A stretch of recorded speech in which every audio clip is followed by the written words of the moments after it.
ہو گئے قابض فوج کا پولیس کی گاڑیوں پر حملہ 7 اہلکاروں سمیت 9 فلسطینی شہید ہو گئے ہیں۔ حزب اللہ نے اسرائیلی قصبے ارامشہ میں فوجی تنصیبات کو گائیڈڈ میزائلوں سے نشانہ بنایا ہے، جس سے 14 اسرائیلی فوجی زخمی۔ اسرائیلی وزیراعظم نے غزہ میں غذائی قلت کے دعووں کو مسترد کر دیا۔ گوگل ملازمین نے اسرائیل کے ساتھ معاہدے پر احتجاج کیا ہے۔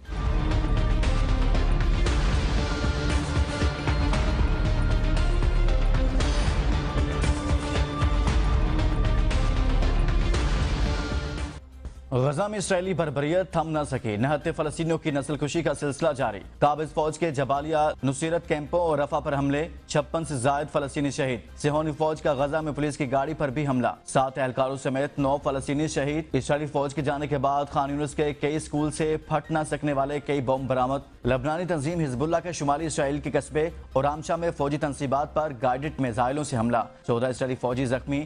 اسرائیل نے حملے کی تصدیق کرتے ہوئے کہا کہ زخمی 6 فوجیوں کی حالت تشویشناک ہے۔ حزب اللہ کا کہنا ہے کہ اسرائیلی فوجی تنصیبات پر حملہ عین البال اور شہابیہ میں سپاہیوں کی شہادت کا بدلہ لینے کے لیے کیا۔ دوسری جانب اسرائیلی فوج نے جنوبی لبنان کے قصبے عین بال پر ڈرون حملے میں حزب اللہ کے مقامی کمانڈر کو شہید کر دیا۔ یونیسیف نے غزہ کی صورتحال پر ایک بار پھر خبردار کرتے ہوئے کہا ہے کہ غذائی قلت سے غزہ میں ہر 10 منٹ میں ایک بچہ جاں بحق یا زخمی ہو رہا ہے۔ تاہم اسرائیلی وزیراعظم نیتن یاہو نے ہر درمی کا مظاہرہ کرتے ہوئے غزہ میں غذائی قلت اور قحط کے دعووں کو مسترد کر دیا ہے۔ امریکہ میں گوگل ملازمین اور فلسطین کے حامی گروپوں کا گوگل کمپنی کے اسرائیل کے ساتھ معاہدے پر احتجاج۔ نیو یارک اور کیلیفورنیا کے دفاتر میں 9 گھنٹے سے زائد احتجاجی دھرنا دیا گیا اور ریلیاں نکالی گئی۔ مظاہرین نے معاہدے سے دستبردار ہونے کا مطالبہ کیا۔